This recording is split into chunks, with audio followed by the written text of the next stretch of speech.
ను తాను ప్రశ్నిస్తున్నందుకు కక్ష సాధింపు ధారణలోనే విచారణకు పిలిచారన్నారు. హరీష్ రావు ఏం మాట్లాడారో ఒకసారి చూద్దాం. బొగ్గు కుంభకోణంలో నీ బావమరిదే మొదటి ముద్దాయి, నీ బావమరిదే మొదటి లబ్ధిదారుడు అని చెప్పి బొగ్గు కుంభకోణం గురించి నిన్న పొద్దున బయట పెడితే రాత్రికి నోటీసు పంపిండు. బిడ్డ నువ్వు ఎన్ని నోటీసులు పంపినా నిన్ను ఇచ్చిపెట్టేది లేదు. నువ్వు కేవలం ఎన్నికల్లో అటెన్షన్ డైవర్షన్ కోసమే ఈ చిల్లర రాజకీయాలకు రేవంత్ రెడ్డి పాల్పడతా ఉన్నాడు.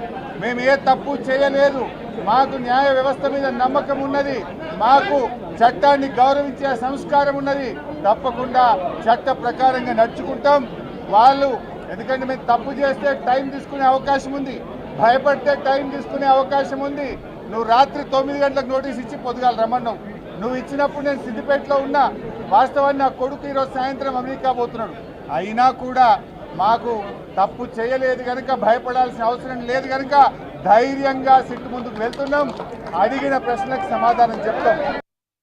డైవర్షన్ పాలిటిక్స్ చేసినా మేము డైవర్ట్ కాము.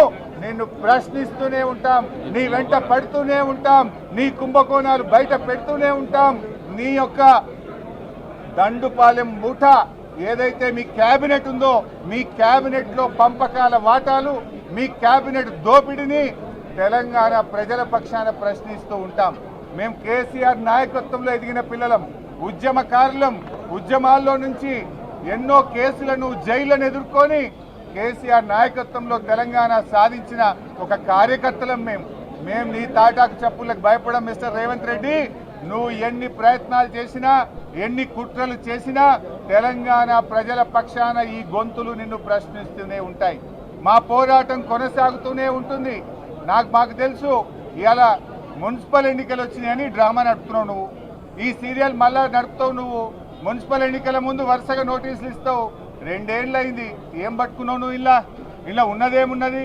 ఇవాళ ఏదో కొండందవి ఎల్కని పట్టినట్టు నువ్వు మున్సిపల్ ఎన్నికల ముందు డ్రామా నడుపుతా ఉన్నావు. ఇప్పటికే కాళేశ్వరం కమిషన్ మీద